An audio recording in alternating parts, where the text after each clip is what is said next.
Assalamualaikum warahmatullahi wabarakatuh. Berjumpa lagi di channel kita Geraha Mu'alaf, Yayasan Pembina Mu'alaf At-Tauhid di Surabaya. Kali ini seperti biasa pada setiap malam Jumat kita akan bertemu dengan Ustadz Menahem Ali. Assalamualaikum Pak Ali. Waalaikumsalam warahmatullahi wabarakatuh. Ini puasa udah terakhir, masih sehat?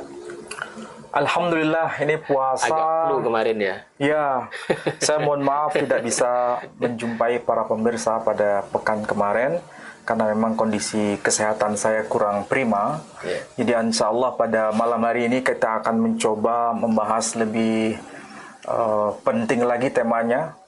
Dan saya kira ini tepat juga karena sekarang ini malam 29 Ramadan. Betul. Iya. Besok kita sudah puasa yang terakhir, ke-29 ya. Terakhir besok. Ya, kalau di antara saudara kita ada ikhtilaf, ada yang 29, ada yang 30.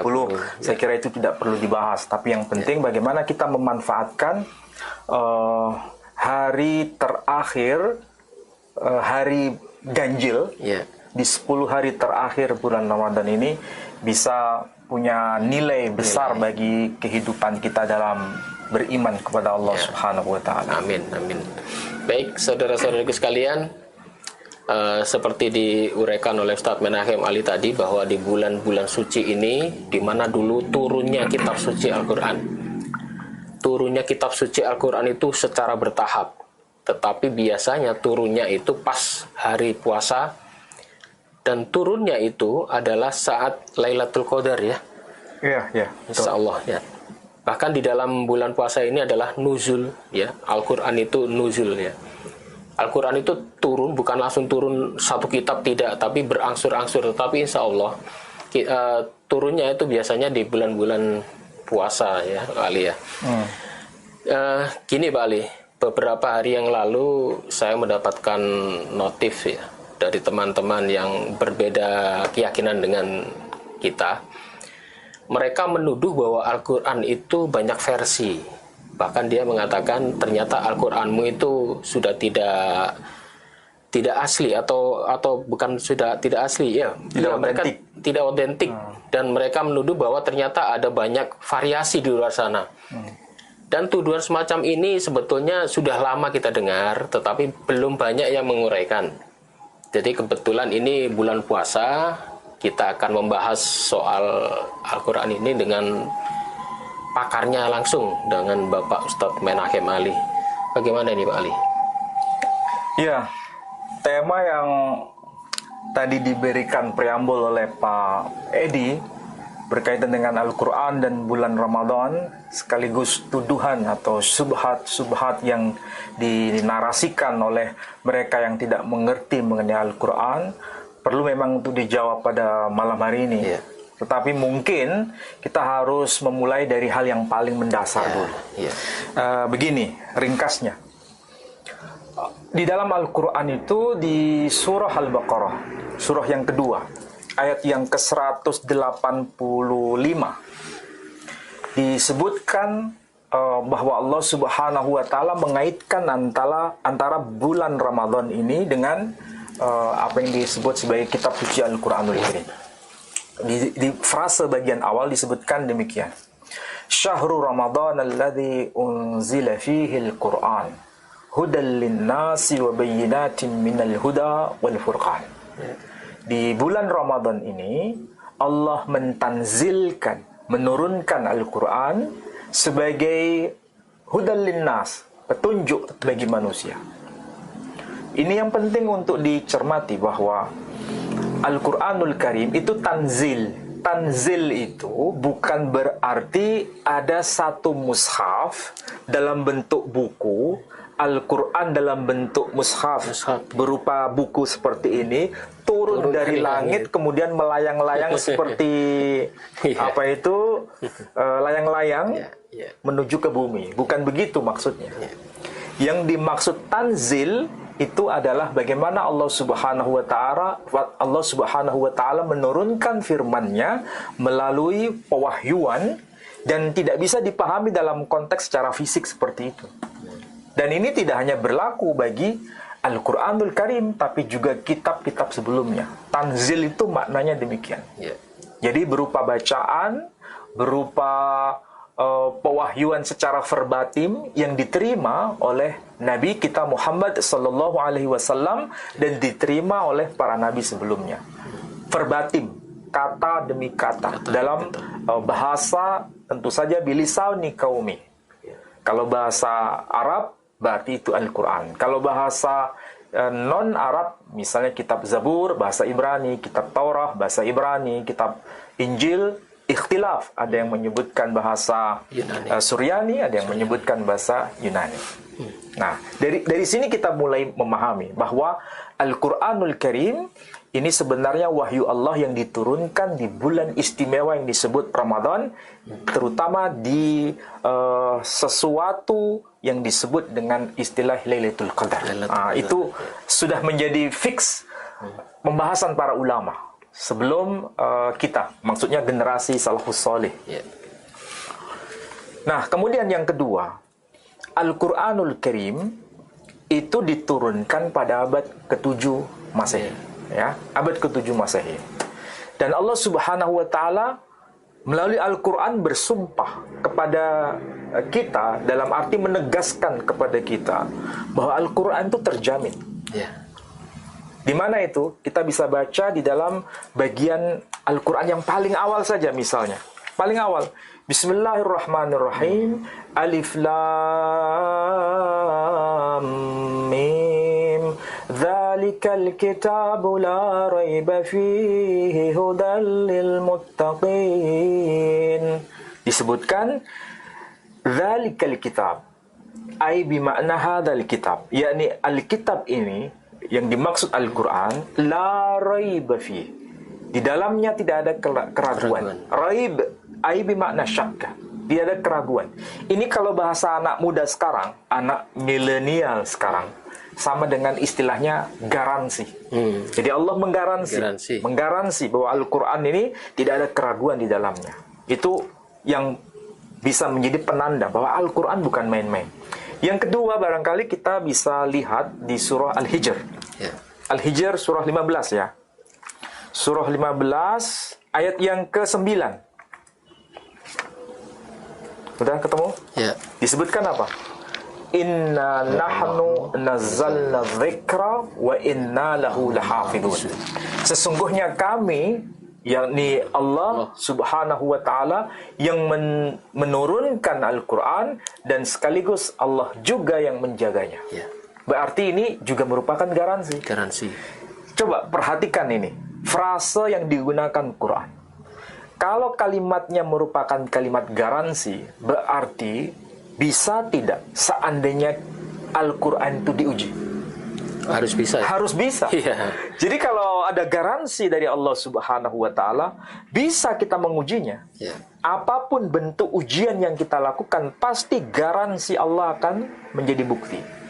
Nah, itulah sebabnya kalau misalnya tadi ada orang-orang dari kalangan non-muslim yang mencoba meragukan Quran, saya kira itu biasa dan harus dijawab dan harus dibuktikan. Nah, bagaimana caranya? Biar Al-Quran sendiri yang membelanya. Jadi Al-Quran sendiri sanggup membela dirinya sendiri. Masya Allah. Nah, dulu ya, kalau nggak salah ada yang menarasikan di luaran sana, Al-Quran itu sebetulnya sudah dicampur-campur dengan pernyataan dari orang-orang yang datang kemudian setelah Nabi wafat. Artinya ada ucapan-ucapan atau narasi-narasi para khalifah setelah Nabi wafat. Kemudian itu dimasukkan ke dalam Al-Quranul Karim.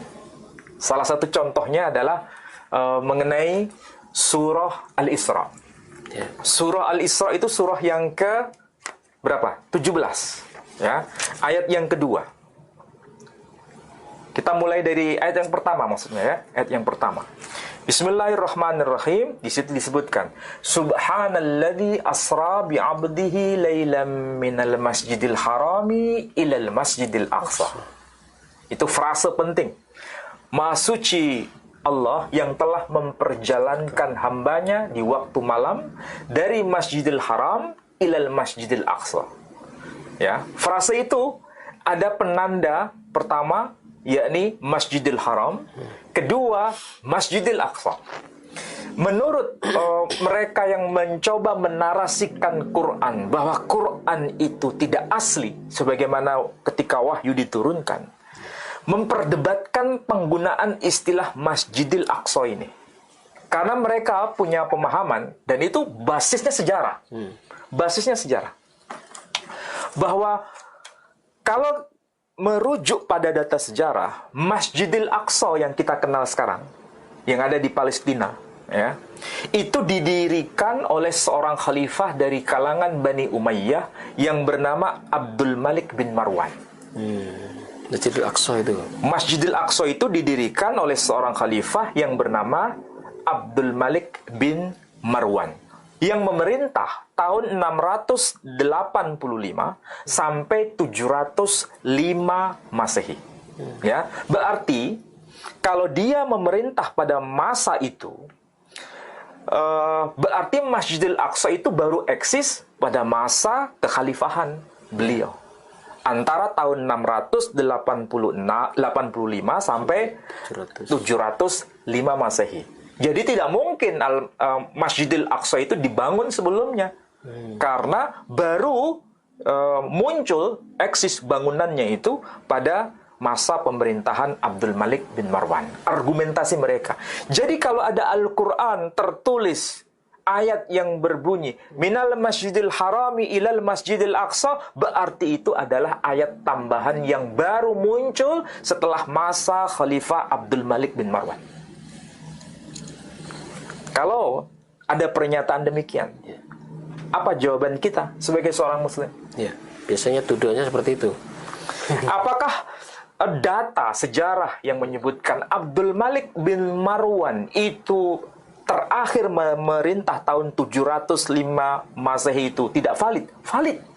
Memang valid secara historis tercatat. Baik itu versi Islam maupun versi non-Muslim. Baik versi para akademisi Muslim maupun versi kalangan revisionis Barat. Semua sepakat. Ada bukti-buktinya. Ada bukti-buktinya. Cuma masalahnya, kalau di dalam Al-Quran yang kita punya ini tercantum ungkapan minal masjidil harami ilal masjidil aqsa, berarti itu ayat tambahan yang ditambahkan oleh khalifah setelah zaman Nabi kita Muhammad sallallahu alaihi wasallam wafat. Itu argumentasinya. Ya. Lalu bagaimana jawaban kita? Ya, tuduhannya itu seperti itu ya. Ya. Ya. Gimana jawabannya? Jawabannya sederhana. Kita harus menjawabnya secara arif begini. Kalau seandainya bunyi ayat yang frasenya tertulis minal masjidil harami ilal masjidil aqsa, istilah Masjidil Aqsa itu baru ditambahkan di dalam Al-Quran masa kekhalifahan Abdul Malik bin Marwan, berarti sebelum masa Abdul Malik bin Marwan, Al-Quran itu tidak tercantum ayat seperti ini. Tidak ada. Berarti begitu kan logikanya? Ya. Pertanyaannya sekarang, adakah bukti manuskrip Quran yang eksis yang sampai kepada kita zaman sekarang yang tidak mencantumkan ayat pertama dari surah Al-Isra? Pertanyaannya.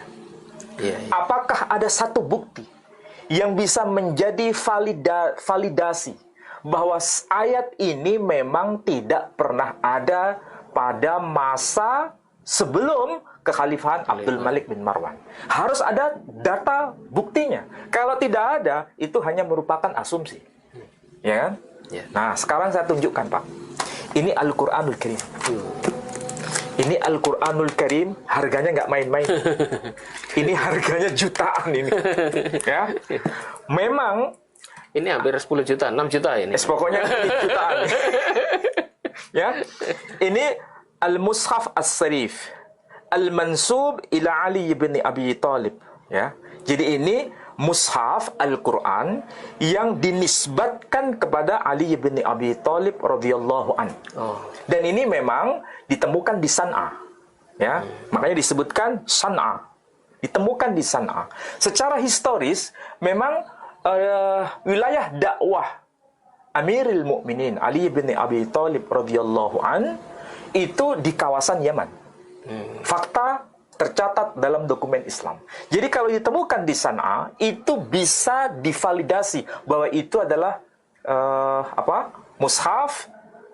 Kalau saya sebut ya, yang digarap istilahnya, yang ditulis oleh Ali bin Abi Thalib radhiyallahu an, atau orang yang menyalinnya berdasarkan riwayat dari Ali bin Abi Thalib radhiyallahu an. Ya. Ini kebetulan yang menerbitkan adalah ini baru dapat ini ya. Ya. Baru datang. Alhamdulillah. Al-Mushaf Asy-Syarif Hazrat Ali Nisbat Edilen. Ini bahasa Turki. Hazrat Ali Nisbat Edilen. Mushaf Asy-Syarif Sana'a Nushasi. Jadi naskah Sana'a. Ya. Nah, apa yang kita bisa lihat di sini? Nah, ini satu lembar itu difoto, Pak Edi. Oh. Nah, satu lembar Ini difoto. manuskrip aslinya ya. Iya. Jadi kita lihat di sini ya, tidak ada fathah, tidak ada kasro, tidak ada dhamma, tidak ada titik 1, tidak ada titik 2 dan seterusnya. Tapi yang di sini ini adalah Al-Qur'an dengan huruf modern sekarang. Ya. Untuk bisa dicari kesamaannya. Oh. Apakah ini ada beda atau tidak? Tapi kesimpulannya antara yang tertulis di sini dengan versi Quran yang kita punya sekarang ini sama. Oke? Nah, kita mulai dari pernyataan yang meragukan tadi bahwa ayat Al-Qur'an yang tertulis dalam surah Al-Isra, surah 17 ayat yang pertama yang frasenya tertulis minal masjidil harami ilal masjidil aqsa itu merupakan tambahan. Jawabannya sederhana. Quran Sana'a ini, ya, para ahli sudah mengidentifikasi. Ini manuskripnya, ya. Ini fotokopi manuskripnya, faksimilenya. Itu manuskrip itu abad berapa nih? Nah, ini yang ingin saya mau bicarakan. Profesor Sadeki Bergman, ini seorang profesor yang ahli di bidang kimia, radiokarbon, bahan kimia, untuk mendeteksi usia suatu naskah. Oke. Ternyata manuskrip Sana'a ini itu derajat keakuratannya dengan karbon bahan kimia itu 95%. Oh, keakuratannya. Usianya antara berapa sampai Bisa berapa?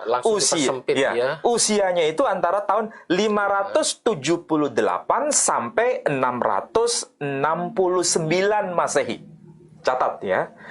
578 sampai 669 Masehi. Ini manuskrip Quran. Sementara Nabi Muhammad hidup beliau lahir tahun 571 Masehi, wafat tahun 632 Masehi. Berarti selisihnya tidak lebih dari 15 tahun setelah Nabi wafat. Oke. Masalahnya, apakah di dalam manuskrip Sana'a ini tidak tercantum ayat yang berbunyi minal masjidil harami ilal masjidil aqsa? Karena manuskripnya usianya itu 578 Masehi sampai 669 Masehi. Sementara Abdul Malik bin Marwan itu 685 Masehi sampai 705 Masehi. Berarti ini Quran eksis sebelum Khalifah Marwan menjadi khalifah. Sebelum Marwan Malik bin Marwan menjadi seorang khalifah. Apakah ada ayatnya atau tidak ada? Kita cek sekarang. Oke, kita cek sekarang ya.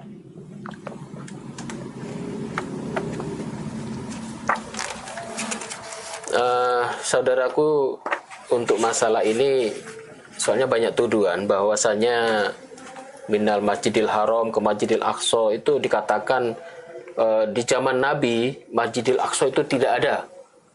Kan itu tuduhannya Pak Ali. Belum ada. Berarti ada tuduhan ayat itu ditambahkan belakangan. Nah, ini ada manuskrip aslinya ini. Yang jelas kan?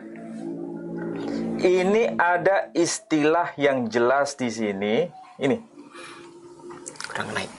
Tulisannya, ya. Langsung saya fokuskan pada satu kata yang menurut mereka itu ditambahkan oleh Khalifah Abdul Malik bin Marwan atau orang-orang yang hidup sezaman atau setelah zaman beliau. Ya. Sementara ini manuskrip jelas tertulis. Apa itu? Di sini tertulis Ilal Masjidil Aqsa. Jelas kan? Ilal Masjidil Aqsa. Ini Aqsa. Jelas, saya ulangi lagi. Al-Aqsa. Jadi Masjidil Aqsa, kalimat Al-Aqsa itu tertulis di dalam manuskrip San'a ini. Padahal manuskrip San'a batas maksimal usianya tahun 669 Masehi. Sementara zaman itu Abdul Malik bin Marwan belum memerintah menjadi seorang khalifah. Beliau pertama kali memerintah tahun 685 Masehi. Berarti tuduhan orang yang mengatakan bahwa ayat ini tambahan dimasukkan ke dalam Al-Quran gugur demi hukum. Insyaallah. Ya. Manuskripnya. Ya. Jadi jangan main-main dengan data manuskrip. Karena data manuskrip itu akan bicara apa adanya. Jadi kalau tuduhan apapun tanpa berdasarkan bukti fisik, maka tuduhan itu hanya merupakan narasi tanpa bukti. Tuduhan ngawur. Ya kan? Ini contoh sederhana. Contoh yang kedua. Ya. Ini ada buku Pak Edi. Buku ini tulisan orang yang sangat dipuja-puja ya di kalangan orientalis. Namanya Arthur Jeffrey. Arthur Jeffrey. Sering kita dengar nama ini ya. Buku ini biasanya dijadikan oleh orang-orang yang tidak bertanggung jawab untuk mengatakan bahwa Al-Quran itu sudah nggak asli lagi. Al-Quran itu sudah tidak otentik. Al-Quran itu banyak manipulasi. Al-Quran itu banyak versi. Al-Quran itu sudah tidak bisa dikatakan wahyu lagi karena dokumennya sudah tidak asli lagi. Dan itu berdasarkan apa yang dianalisa oleh Arthur Jeffrey. Dia menulis buku ini, Materials for the History of the Text of the Quran, the Old Codices. Jadi ini adalah bahan-bahan yang berkaitan dengan kesejarahan teks Al-Quran, yang menurutnya itu problematik. Ya. Dan ini berdasarkan pembuktian manuskrip kuno. Menurutnya, ya. Dan ini dasarnya sebenarnya mengambil dari kitab Al-Masahif. Kitab Al-Masahif. Yang bagian belakang ini ada terus Kitab Al-Masahif. Al-Hafidh Abi Bakar Abdullah ibn Abi Dawud Sulaiman dan seterusnya. Meninggal tahun 316 Hijri. Oke, ini ada teks Arabnya. Dan ini dianalisa. Saya cermati aja di sini. Saya ambil contoh kasus sederhana. Menurutnya begini, ya. Al-Quran itu ada satu contoh bahwa Al-Quran yang ditulis oleh seorang sahabat yang bernama Abdullah ibn Mas'ud, ya, itu bacaannya itu adalah auso. Perbedaan bahasa tab. Auso, bukan wawaso. Dan bacaan auso itu sudah dihilangkan. Katanya ini sudah hilang. Jadi sudah nggak ada. Bacaan Ibnu Mas'ud itu sudah hilang. Yang ada hanya wawasso, bukan wa'auso. Dan apa yang ditulis di sini ini harus kita cermati. Kenapa harus kita cermati? Begini. Ini saya bawakan mushaf Quran nih. Ini Pak Edi. Ini mushaf Quran. Saya kebetulan bawa 2. Sebetulnya masih ada 8 lagi. Jadi kalau ini 2 saja sudah begini tebalnya, masih ada 8, berarti ada berapa tumpukan nih? 10 tumpukan. Ya. Nah, kita kenal juga namanya qiraah sab'ah. Nah, qiraah sab'ah. Nah, di sini Pak Edi, kita akan cermati ya. Lihat di dalam surah Al-Baqarah ayat 132. Coba Pak Edi baca terjemahannya dulu. Al-Baqarah surah kedua ayat 132. 132.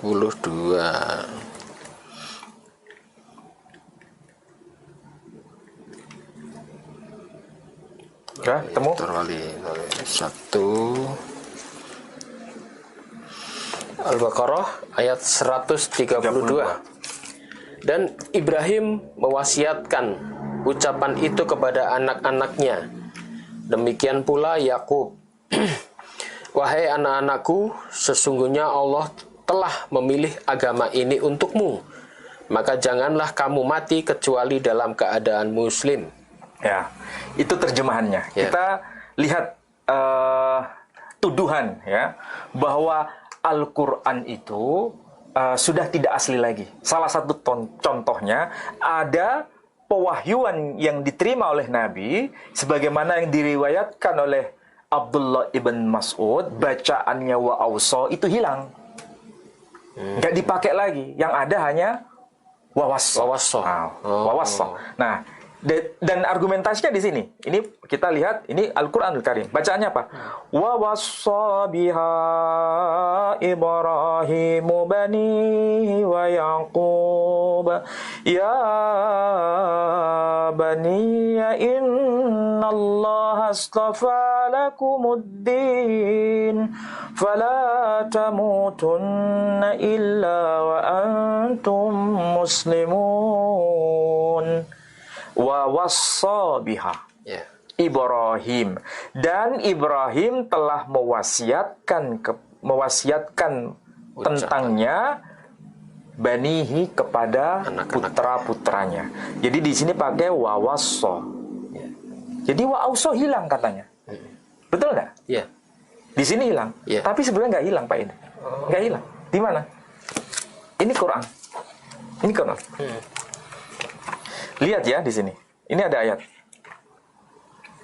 Ayat ini Quran mengatakan wa ausa biha Ibrahimu banihi wa Yaqub ya baniya innallaha astafa lakumuddin fala tamutunna illa wa antum muslimun. Wa ausa biha. Ini maksud apa ini? Nah, ini bingung ya? Kalau ini Al-Quran tertulis tadi apa? Wa wassa biha. Di sini tertulis apa? Wa ausa biha. Jadi ini adalah bacaan sahabat Abdullah ibn Mas'ud yang masih terpelihara. Masih terpelihara. Jadi kalau begitu hilang atau tidak hilang? Tidak hilang. Tidak hilang. Dan itu dilestarikan di mushaf. Ini juga di sini. Jadi wa wassabiha juga dipakai, wa ausabiha dipakai. Tapi artinya? Artinya sama. Ini hanya dialek. Hanya dialek. Jadi orang ya kalau nggak paham itu kadang terlalu menyederhanakan masalah. Dan itu dimasalahkan oleh Arthur Jeffrey tadi. Iya, seakan-akan bahwa Al-Quran itu berubah. Berubahnya di mana? Nabi sendiri mengajarkan dalam keragaman. Keragaman bacaan. Sejak dari awal Nabi merekomendasi itu, keragaman bacaan. Mau dibaca wa awsabiha, boleh. Mau dibaca wa wassabiha, boleh. Dan sahabat yang bernama Khalifah Utsman ibn Affan menghimpun semuanya itu sesuai dengan dialek yang beliau dengar dan para sahabat dengar, dan itu dikompilasi dalam wujud yang namanya Mushaf Utsmani. Jadi Mushaf Utsmani itu ada berapa? Sekian tumpuk yang disebarkan di berbagai kota. Itu semua disebut Mushaf Utsmani dengan berbagai lahjah yang beragam. Dan semuanya diterima dan dihafalkan oleh para sahabat dan termasuk generasi kita sekarang. Jadi nggak ada yang hilang. Jadi kalau dikatakan dihilangkan atau sengaja dihilangkan, kemudian tidak muncul dalam Al-Quran yang kita punya, faktanya muncul dalam Al-Quran yang kita punya. Cuman perbedaan lahjah, dialek di situ. Dialek itu ya. Iya. Baik, ini Pak Ali, ini menarik karena apa? Karena ini websitenya ini pakai nama sunnahnabi.com.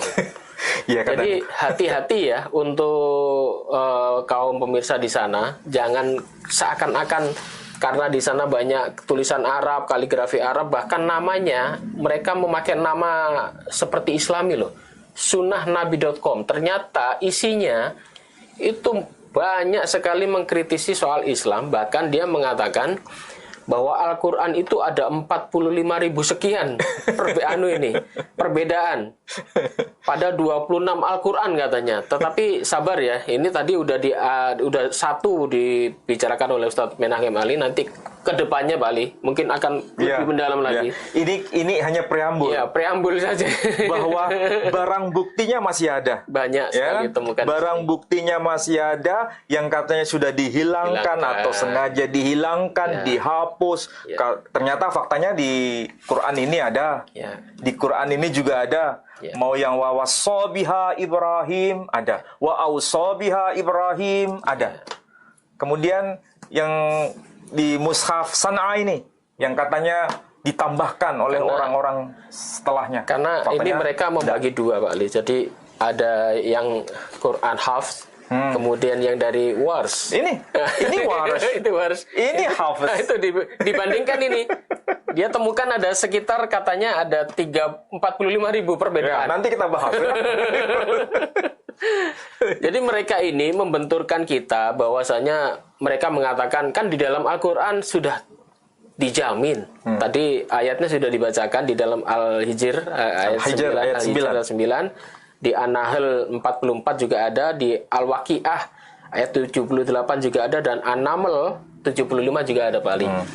Jadi mereka menuduh bahwa ternyata ayat-ayat ini, jaminan Allah yang menjamin keaslian, itu dipertanyakan oleh mereka karena ada 45.000 katanya. Berarti mereka tidak paham soal ini, Pak Ali. Bahkan mereka memisahkan antara terjemahan dari Hafiz kemudian dari Wars, itu dibenturkan seakan-akan itu perbedaan. Padahal itu hanya dialek, Pak Ali ya. Dan artinya sama lagi.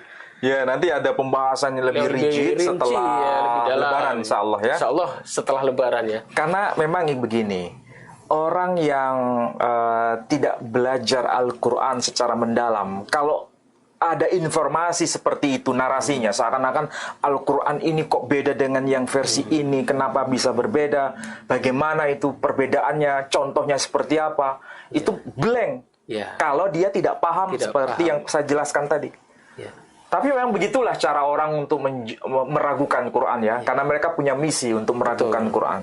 Tapi mereka tidak sadar bahwa kitab suci mereka sendiri itu lebih parah daripada tuduhan yang mereka alamatkan. Iya, nanti kalau kita bahas itu kena undang-undang IT nanti kita balik.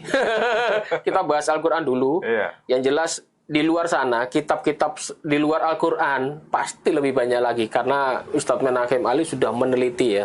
Dan ini kita bukan hanya omong kosong kali ya. Ada bukti-bukti, nanti soal itu bakal kita bahas juga, jangan khawatir ya. Karena kondisi Pak Ali juga baru sehat, jadi mungkin tidak panjang yang akan kita utarakan. Tetapi Alhamdulillah ini Ustadz Menahem Ali udah sehat, dan kita doakan semoga beliau ini tetap sehat, supaya bisa mewariskan ilmu-ilmu yang belum banyak dibicarakan, belum diuraikan di ONCI ini Pak Ali ya. Masih banyak. Pak Ali gudang ilmu, jadi di rumah beliau banyak buku-buku yang belum sempat diutarakan semuanya. Tetapi Alhamdulillah lewat media YouTube ini, lewat di Geraha Mu'alaf, kemudian di channel Ustadz Menahem Ali Official, dan juga di channel saya Edi Prayitno, insya Allah ya, akan setiap malam Jumat rutin Pak Ali akan membeberkan ilmunya. Jadi ini sangat berguna sekali untuk umat muslim yang di luaran sana kadang-kadang difitnah, dipojokkan, dan umat muslim belum banyak yang bisa menjawab. Tetapi Alhamdulillah di sini kita sudah punya Ustadz Menahem Ali, bahkan bukunya ini Masya Allah ini mahal ini. Dan beliau rela membeli ini karena cinta ilmu ya. Orang kan kalau udah cinta ilmu itu udah nggak pandang biaya, nggak pandang pengorbanannya, sangat luar biasa ya. Masya Allah. Mungkin Pak Ali bisa. Saya ada yang lupa Pak Edi. Iya Pak Ali. Tapi Pak Edi cukup hanya melihat dari bukti fisik ya. Kira-kira kalau Pak Edi melihat tulisan ini ada sesuatu yang asing tak? Ini kalau saya baca wa auso biha Ibrahimu banihi. Kira-kira kalau Pak Edi lihat, kemudian di sini wa Yaqub. Di sini ada sesuatu yang aneh nggak Pak Edi? Wa Yaqub. Tulisannya wa Yaqub. Ini bacanya wa Yaqub atau apa Pak Edi? Kalau menurut Pak Edi ya? Iya, Yakub. Nah, betul Yakub? Iya. Ini titiknya berapa? 1. Titiknya 1. Iya. Hah? Kok dibaca Yakub? Iya. Berarti ya kan? Nah, ini kan. Jadi ini, terus kemudian ada kata. Ini dibaca apa? Kalau saya bacanya kola. Kalau Pak Edi bacanya apa? Iya. Kola. Bukan, ini titiknya 1. Titik 1, iya. Saya tanya sekarang. Kalau huruf kof itu titiknya berapa Pak Edi? Titiknya kof. Titiknya 2 kan? Iya. Di atas. Iya. Kalau fa titiknya 1 di atas. Ini enggak. Ini mushaf Warsh ya. Oh, beda. Kalau huruf fa itu titiknya 1 di bawah. Makanya misalnya ini fi, jadi titiknya 1 di bawah. Titik 1 di bawah. Ya. Fi. Atau ini mungkin lebih tegas ya di situ. Tolong di zoom lebih dekat. Wa idh yarfa'u Ibrahimul qawa'ida minal baiti wa Ismail. Ini wa idh yarfa'u, fa-nya titiknya 1 di bawah. Fa. Kemudian al-qawa'ida, titiknya 1 di atas. Jangan dibaca al-fawa'ida, tapi al-qawa'ida. Ini menarik. Kenapa? Karena kalau kita sudah paham namanya ortografi, ya, ortografi, bentuk tulisan. Awalnya kalau kita lihat mushaf itu tidak ada fathah, tidak ada kasroh, tidak ada dhamma, tidak ada titik sama sekali kan, yang di sini. Tapi para ulama selanjutnya itu kemudian memberikan tanda.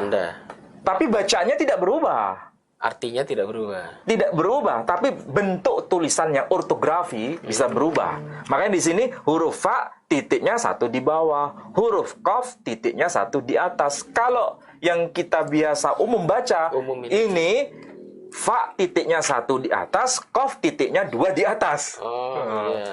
Ini sama-sama terbitan Saudi Arabia. Coba bayangkan. Sama-sama Saudi Arabia. Saya ingat siapa dulu ya? Mungkin Gracia atau apa dia mempertanyakan yang soal itu. Gracia Pelu yang sekarang yang di penjara ini dulu pernah membuat kehebohan. Al-Quran tidak asli, Al-Quran beda-beda. Coba tulisannya beda-beda. Namanya tulisan itu ya memang ada perkembangan. Jangankan tulisan Arab ada perkembangan, tulisan Ibrani itu ada perkembangan. Ada perkembangan. Jadi kalau tulisan Ibrani aja ada perkembangan, kenapa tulisan Arab tidak boleh ada perkembangan? Tapi perkembangan itu menandakan ada semacam pewarisan tradisi keilmuan.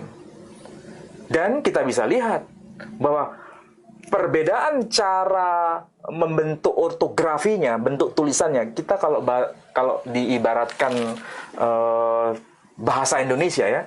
Dulu orang yang hidup pada tahun ejaan lama gitu ya. 70-an, itu kan kalau menulis itu kan hurufnya huruf miring semua. Miring, kemudian digandeng atau huruf disambung. Hurufnya disambung, miring-miring. Seperti zamannya Soekarno kan juga begitu. Tapi anak milenial sekarang nulisnya nggak disambung, Pak Edi. Nulis U juga O sama dipisah-pisah hurufnya. O sama U ya. Itu termasuk ortografi. Ini yang saya maksud bentuk tulisannya. Bentuk tulisannya dulu. Dulu miring, sekarang tegak, lurus. Dulu digandeng-gandeng, disambung-sambung, sekarang dipisah-pisah. Tapi kalau dibunyikan sama atau beda? Sama. Kalau dulu tulisannya OE misalnya buku, buwe kowe. Kan bacanya bukan buwe kowe, tapi buku. Sekarang ditulis BUKU, ditulis buku. Maksudnya sama. Jadi kalau dalam begini saja mereka tidak paham, berarti memang dia tidak tahu Al-Quranul Karim. Berarti kalau tadi dituduh ada 45.000 perbedaan, ya mungkin ya seperti ini Pak Ali ya. Ya nggak salah sih. Cuman mereka nggak tahu aja. Ya mereka ini harus kita maklumi Pak Edi. Semangat untuk mengkritik itu kita apresiasi. Luar biasa. Dia petani satu persatu huruf itu. Semangat untuk mengkritisi itu kita apresiasi. Arthur Jeffrey juga itu. Tetapi justru ketika mengkritisi tanpa data itu menjadi bumerang bagi mereka sendiri. Jadi tertawaan kalau. Jadi bahan tertawaan, menjadi bahan sentilan bahwa ini mereka memang tidak punya ilmu. tapi terlalu berani untuk berkata Ya, sesuatu. apalagi mengkritik Al-Quran. Aduh.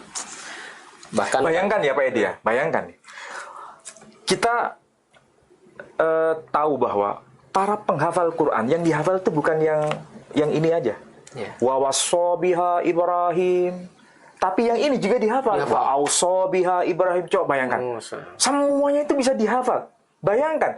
Kalau seandainya, oke lah ada keragaman, ada perbedaan. Kalau diibaratkan tadi sampai berapa? 43 ribu. 43 ribu. Iya. Bayangkan kalau itu sampai 43 ribu. Tapi mereka hafal semua. Itu kan sangat luar biasa. Iya itu Ali. Iya kan? Seandainya itu benar. Betul itu Ali. Ini biasanya dipakai di negara mana ini ya? Ini sekarang lebih umum yang kita pakai. Seluruh dunia lebih umum. Ini. Tapi ini juga sudah populer. Tapi hanya untuk orang-orang yang sudah mahir menguasai yang ini. Oh. Tapi kalau belum menguasai ini, biasanya mereka belum tahu ini. Maksudnya mengetahui ini secara total baru belajar ini. Tapi sekarang Saudi Arabia sudah menerbitkan bukan hanya 2. Ada lagi? Ada lagi. Itu Cuma saya nggak bawa. Kalau saya bawa, pernah dibahas oleh Paul Zhang. Dia bilang Al-Quran itu terbitan Arab Saudi ada 3 atau 4 katanya. Ya, dan itu beda-beda tulisannya. Tuh, berarti memang beda tulisan. Terus beda tulisan kenapa? Iya, tadi udah dijelaskan ya. Jadi seperti tuduhan Paul Zhang itu. Karena dia nggak bisa baca. Jadi tertawaan dia akhirnya.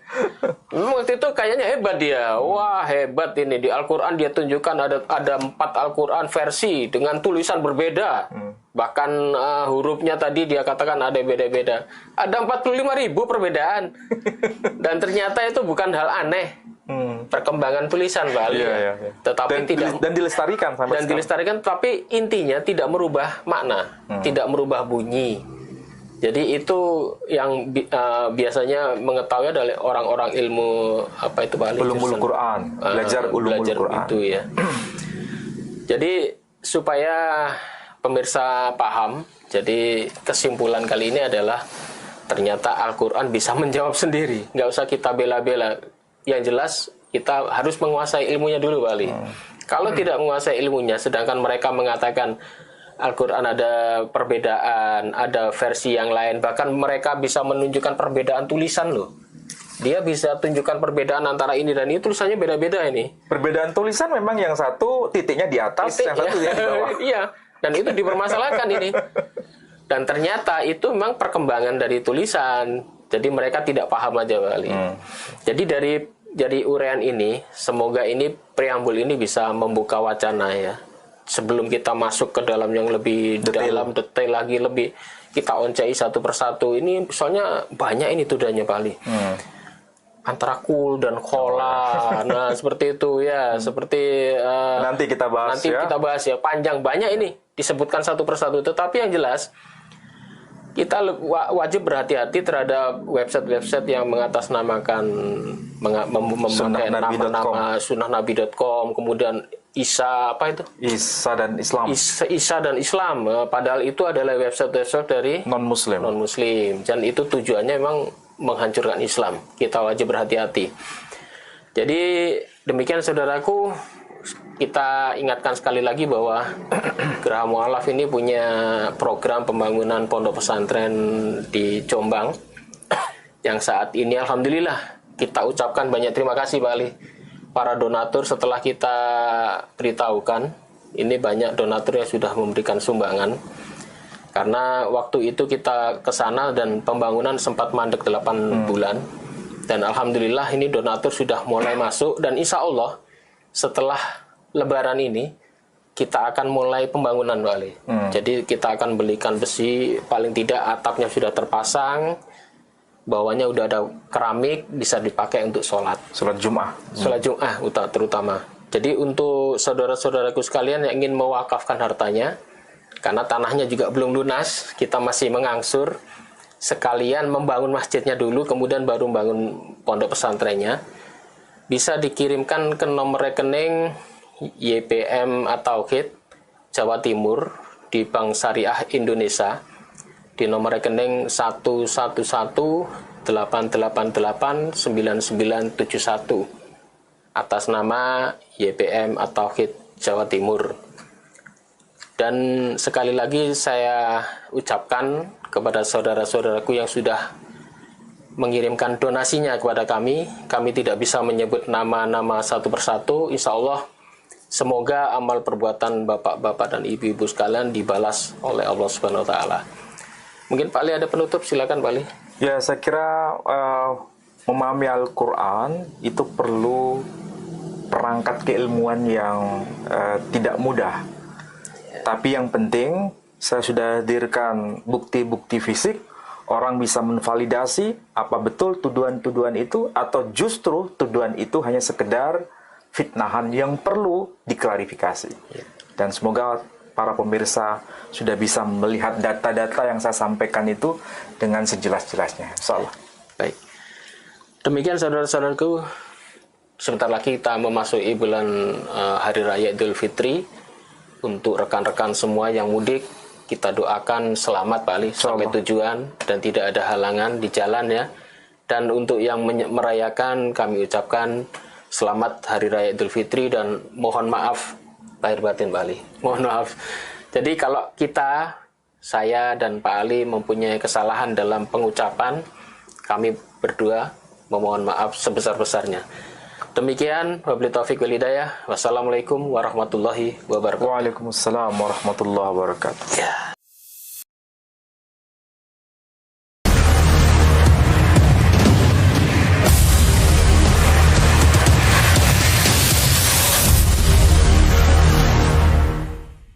Assalamualaikum warahmatullahi wabarakatuh.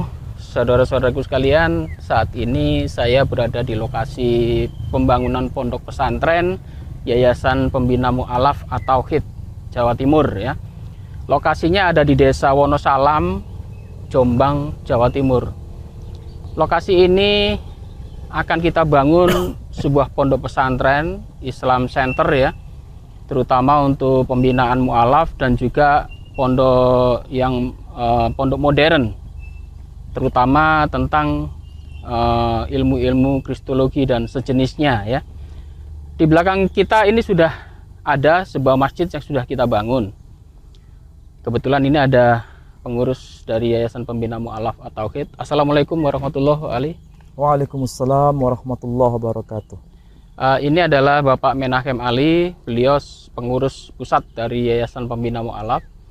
Biar beliau nanti bisa jelaskan kondisi terakhir ya, kondisi terakhir pembangunan pondok pesantren dari Yayasan Pembina Mu'alaf. Silakan Pak Ali. Assalamualaikum warahmatullahi wabarakatuh. Alhamdulillahirabbil alamin wassalatu wassalamu ala habibina Muhammad wa ala alihi wa ashabihi wa sallama tasliman katsira. Asyhadu an la ilaha illallah wahdahu la syarikalah wa asyhadu anna Muhammadan abduhu wa rasuluh la nabiyya ba'dah. Kita panjatkan pujian dan syukur kita kehadirat Allah Subhanahu wa taala, dan pada pagi ini saya, pembina Geraha Mu'alaf atau Yayasan Pembina Mu'alaf At-Tauhid, berada di kawasan Wonosalam, Jombang. Dan kebetulan saudara-saudara, di belakang kita ada bangunan masjid yang belum selesai. Kenapa belum selesai? Karena kita kendala dana. Pembangunan masjid ini berhenti secara total sekitar 8 bulan. Kalau misalnya bangunan ini naik ke atas, kita rancang dana yang dibutuhkan sekitar 250 juta atau 300 juta. Berarti bangunan ini masih belum layak untuk ditempati sebagai sarana ibadah. Tapi saudara-saudara sudah bisa lihat dengan adanya donatur yang cukup intensif untuk memberikan sebagian harta yang disodakohkan kepada Yayasan Geraha Mu'alaf atau Yayasan Pembina Mu'alaf At-Tauhid, sangat berperan penting dalam rangka merampungkan masjid ini. Mudah-mudahan kalau saudara-saudara punya rezeki yang banyak, bisa diberikan kepada sumbangan masjid ini, mudah-mudahan bisa dimanfaatkan untuk keislaman di kawasan ini. Saudara-saudara, selain bicara mengenai masjid ini, kita juga sudah membebaskan 1 hektar lebih, dan itu sudah lunas. Yang belum adalah 2 hektar. 2 hektar ini masih berada di kawasan ini dan kita harus merampungkannya.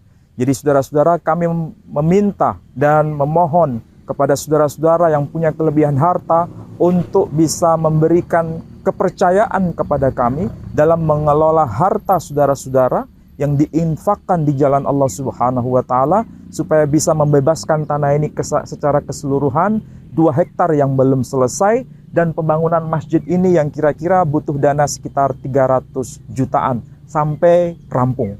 Mudah-mudahan dengan apa yang sudah saya sampaikan ini, saudara-saudara tergerak untuk memberikan infaknya kepada kami, dan insya Allah kami amanah untuk menunaikan itu semua. Saya kira demikian. Wassalamualaikum warahmatullahi wabarakatuh.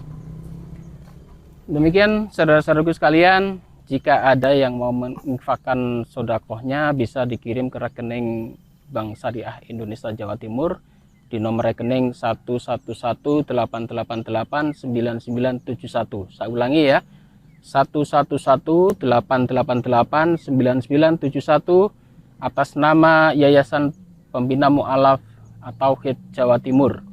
Uang Anda istiqomah, kami jalankan dengan benar dan tidak ada penggunaan di luar pembangunan ya, untuk khusus untuk pembangunan wilayah Jawa Timur dan juga untuk pembangunan pondok pesantren. Tolong gerakan ini didukung, dan untuk saudara-saudaraku yang sudah menginfakkan, yang sudah berdonasi, uang bapak-bapak, uang ibu-ibu semua sudah kami jalankan sebetulnya, tetapi untuk mengangsur tanah waktu itu. Jadi pembangunan masjid ini akhirnya berhenti. Sudah 8 bulan berhenti. Itulah sebabnya kami mengetuk hati Bapak Ibu sekalian untuk mau berdonasi kembali supaya program dari YPM Jawa Timur ini bisa segera terrealisasi dan pondok dan masjid ini bisa segera dibuka. Terima kasih Pak Ali. Sama-sama. Assalamualaikum warahmatullahi wabarakatuh. Waalaikumsalam warahmatullahi wabarakatuh.